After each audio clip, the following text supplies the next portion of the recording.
The Galactic Council chamber was massive. It floated high above the moon Orun 5, surrounded by stars and silence. Inside, the chamber was round, with a high dome and glowing panels on the walls. Delegates from hundreds of worlds sat in curved rows, watching the center floor.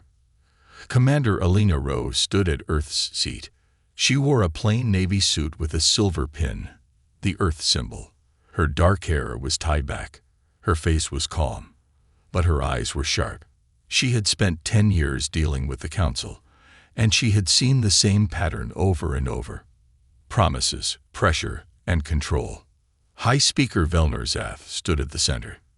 He was tall, with smooth gray skin and deep black eyes. His voice echoed softly through the chamber. "The Unity Protocol," he said, "is not a threat. It is a bond. By sharing defense systems, we strengthen each other. Earth will benefit." Alina didn't move. She listened. She had read the full protocol already. It meant Earth would have to give the Council access to its orbital weapons, defense satellites, and deep space scanners. In short, Earth would lose control. When Velner finished, he looked directly at her. "Commander Rowe, Earth's approval is needed. Will you sign the protocol?" She stood slowly. The room went quiet. "No," she said. A few whispers started among the delegates. She continued, "Earth is not here to give up its freedom. We joined this council for peace and cooperation. But this protocol is not peace. It's control wrapped in nice words." Velner raised his hand. "Commander, we ask the same of all member worlds. Trust must be mutual." Alina shook her head. "Trust isn't built by threats or pressure. It's built by respect. And right now, I don't see any respect for Earth." A tall insectoid delegate buzzed in disapproval. Another, from a water-based species, turned away silently. Velner's voice hardened. "Are you saying Earth will not participate in shared defense?" "I'm saying Earth is suspending all talks until the Council treats us as equals," Alina said. "Effective immediately." Gasps filled the chamber. One delegate shouted, "You can't just leave." "I just did," Alina replied. She tapped a control on her wrist. The glowing Earth symbol behind her faded to black. Her assistants stood and followed as she walked toward the exit. Velner watched her go, expression unreadable. He spoke quietly into a comm device. As the chamber doors closed behind Alina, the silence broke. Delegates argued. Some shouted. A few rose and left. The order was gone. The Council had never expected Earth to walk away. Now, the galaxy watched and waited. The Earth Embassy on Orun 5 was quiet when Alina returned. It was a tall, narrow building just outside the Council's central dome. From the top floor, she could see the glowing lights of the station and the distant shimmer of the stars beyond. She stood in her office, arms crossed, watching the news screens. Every channel showed the same thing: Earth's walkout. Headlines flashed in dozens of languages. Some praised her for standing strong. Others called her reckless. Council on edge after Earth leaves talks. Power shift. Earth challenges Unity Protocol. Alina Rowe, hero or threat. Behind her, her aide Marcus stepped in. "There's a message from President Lin," he said quietly. "Put it through," Alina said. A hologram flickered to life. President Lin's face appeared, tired and serious. "Alina, you've made your point clear, but people are nervous. The press is calling this the start of something bigger." Alina nodded. "It is. They tried to take control of our systems. We couldn't agree to that." "I understand. But if this leads to war—" "It won't," she said firmly. "Not if we stay strong." After the call ended, Marcus handed her a data tablet. "This came from command. One of our defense satellites was damaged. They think it might be sabotage." Alina looked at the report. The satellite had been hit by a small device, planted in its maintenance system. No trace of impact. No warning. "Couldn't be an accident," Marcus added. "No," Alina said. It couldn't. She looked out the window again. This was no longer just politics.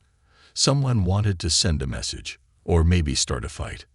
Meanwhile, inside the council's central dome, chaos had not stopped. Vellner stood before a smaller group, his closest advisors.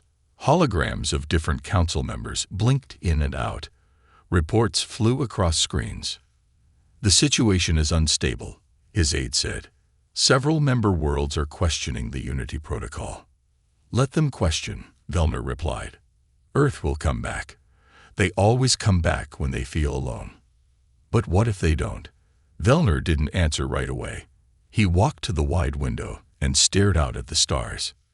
"We make them feel alone," he said softly. Back at the Earth Embassy, alarms beeped. Another alert. Marcus rushed in. "One of our transports was scanned without permission. A council patrol ship flew close, too close." Alina narrowed her eyes. "They're testing us. What should we do?" "We don't react. Not yet. But send a message to Earth Command. Boost satellite security. Double-check every system." She knew what was happening. The Council wasn't going to let Earth go easily.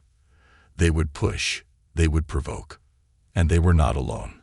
A few smaller worlds had already sent private messages to her office, saying they supported Earth's move.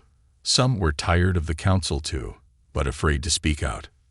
Now, the silence was breaking. Whispers were turning into words. Alina stared at the stars outside the window. The game had changed. 3 days had passed since Earth's walkout. The Council chamber was still in chaos. Daily meetings ended early. Delegates argued more than they spoke. The Unity Protocol was frozen. Nothing moved forward. Alina sat in her private meeting room on the lower level of the Earth Embassy. The lights were dim, the air quiet. A small round table sat in the middle. Across from her were 2 alien diplomats, Ambassador Thren of the Vosari and Envoy Kala of the Narration cluster. Both had sent secret messages asking for this meeting. Neither trusted the Council anymore. Thren was short and pale, with skin like soft stone. His voice was low and dry. "The Council thinks it speaks for all of us, but not all of us agreed to the Unity Protocol." Kala, who looked like a glowing mist inside a sealed suit, chimed in. "Earth did what we could not. You walked away. We admire that." Alina leaned forward.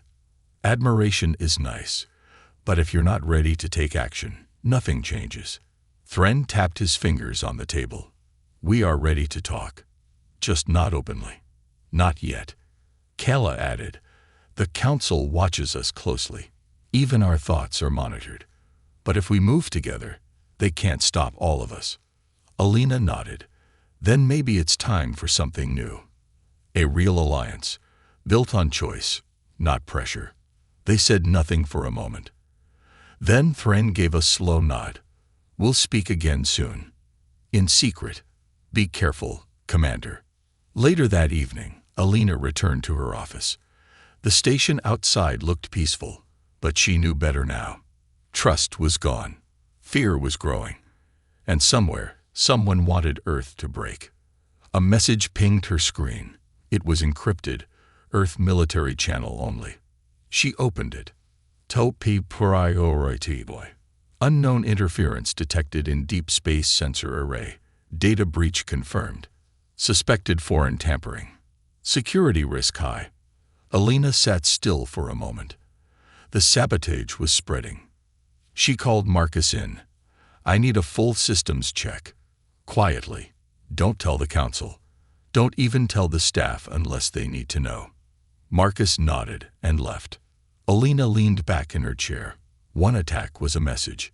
2 was a plan. Meanwhile, on the other side of the station, Vellner met with his inner circle. They stood around a glowing map of the Sejanus sector. Earth's location pulsed red.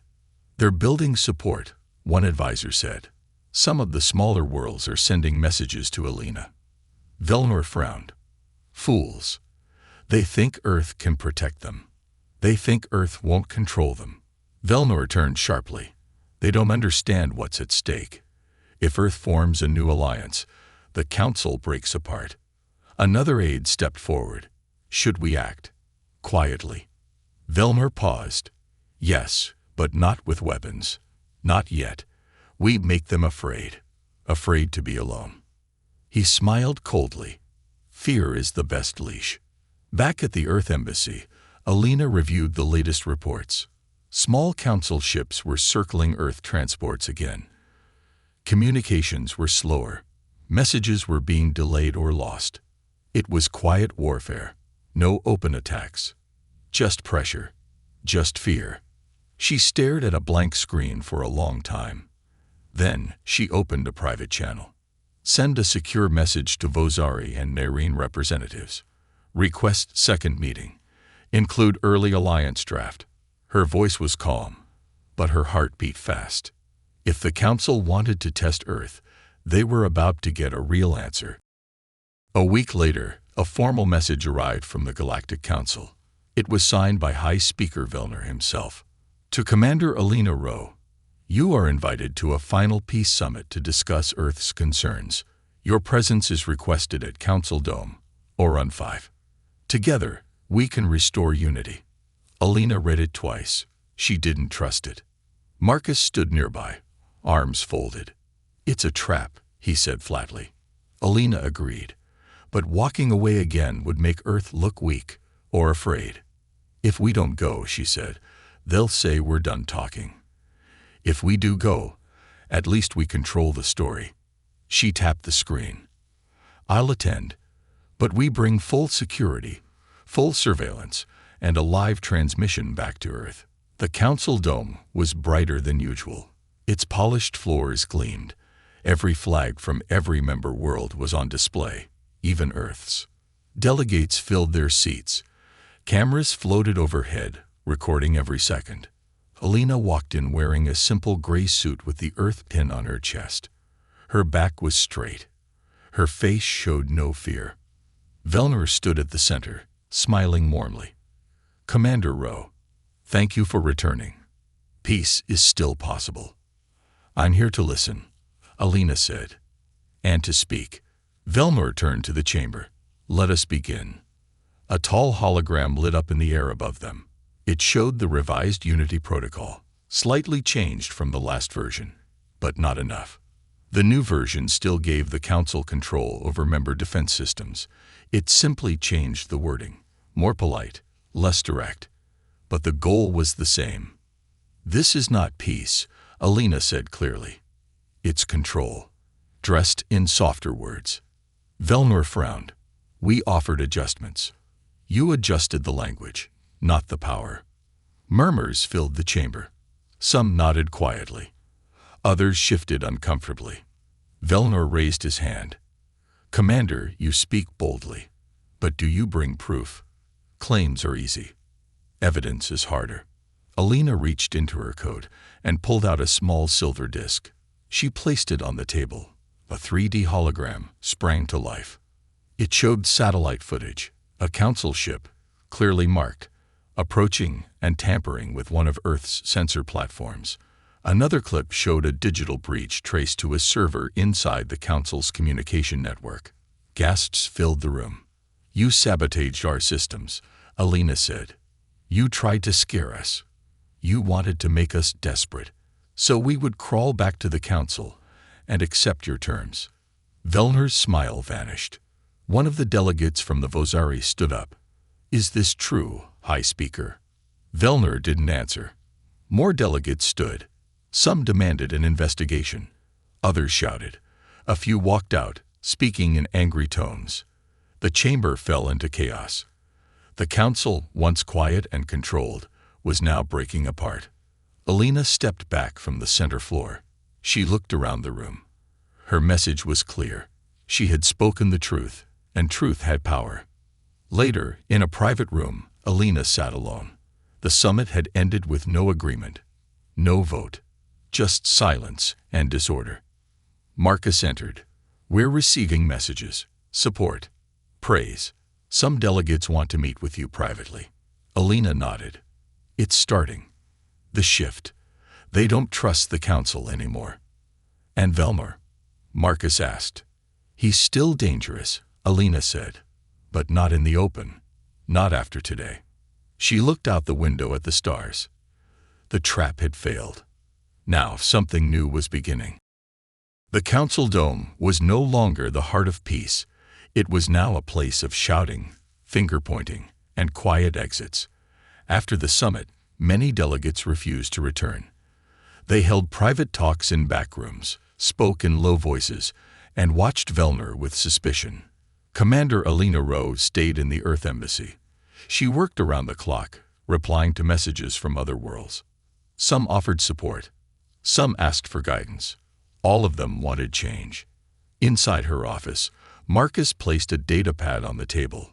3 more systems have cut off communication with the Council, he said. 2 of them want to join us in forming a new alliance.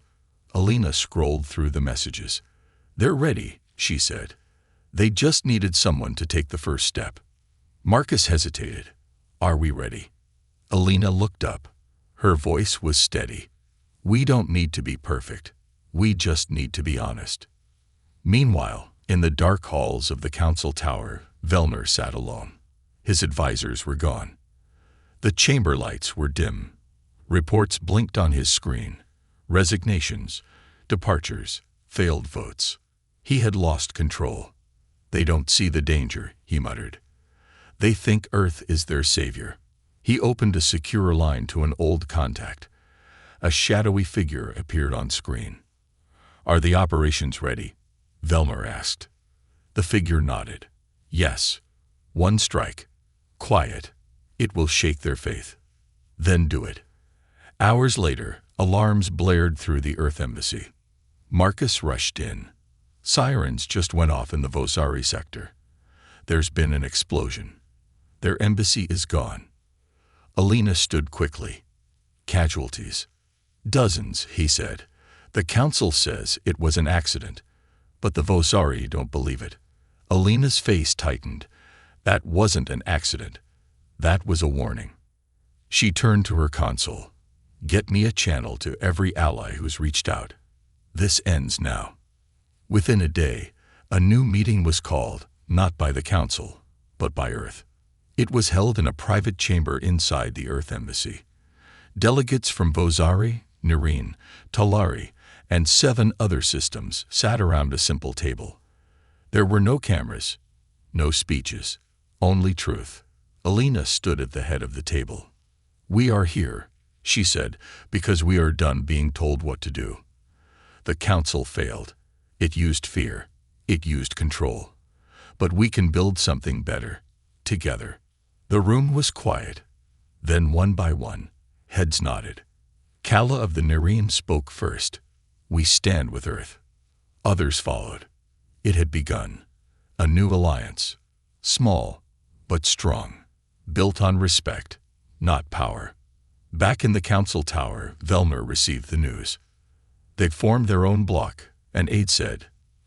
12 systems, so far. Velner stared at the screen. Cut all ties. Freeze communications. If they want to walk away, let them vanish. But deep down, he knew it was over. He had ruled with fear, and fear had turned against him. He walked into his private chamber and locked the door behind him. The high speaker of the council disappeared that day. No one came looking. The stars over Oran 5 looked the same, calm, bright, endless.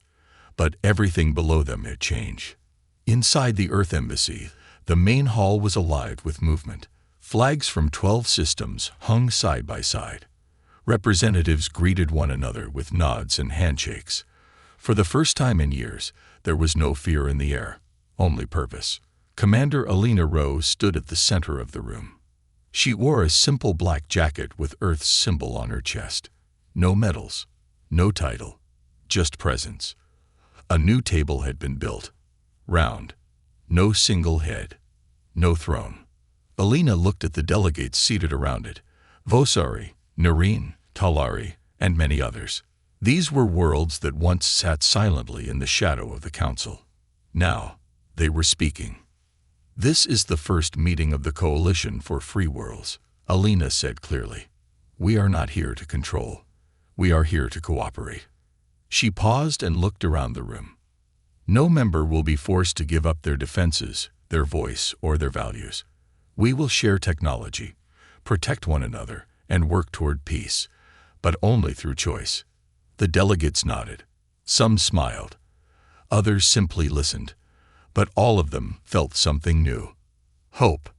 Later, Alina walked through the embassy's quiet garden. The artificial sky above glowed with soft light. Flowers from Earth and alien worlds bloomed side by side. Marcus joined her. "It worked," he said. Alina nodded. "It's just the beginning. There's still danger out there. Still old enemies watching." "Do you think the Council will strike back?" he asked. "Not now," she said. "Velnur is gone. His power broke the moment the truth came out. What's left of the Council will take time to rebuild, if it even survives." Marcus looked up at the stars. "So, what now?" Alina smiled slightly. "Now we lead. Carefully, honestly. The galaxy's watching." Far away, in a quiet part of space, the Council Tower stood dim. Few ships arrived. Most chambers were empty. Messages went unanswered. What had once been the center of galactic power was now fading into silence. No one missed the High Speaker. No one asked where he had gone. Back on Orun 5, the Coalition's meeting continued late into the evening. Decisions were made. Agreements were signed. Delegates spoke in their own languages, in their own ways. And still, they understood one another. Alina stood once more and addressed the group. "We are not perfect. We will make mistakes. But we will make them together, and we will learn." She raised her hand. "To freedom, to respect, to a future that belongs to all of us." Everyone stood. The hall echoed with voices from across the stars. The Council had tried to control the galaxy through fear. Now, 12 free worlds would try something different. Together.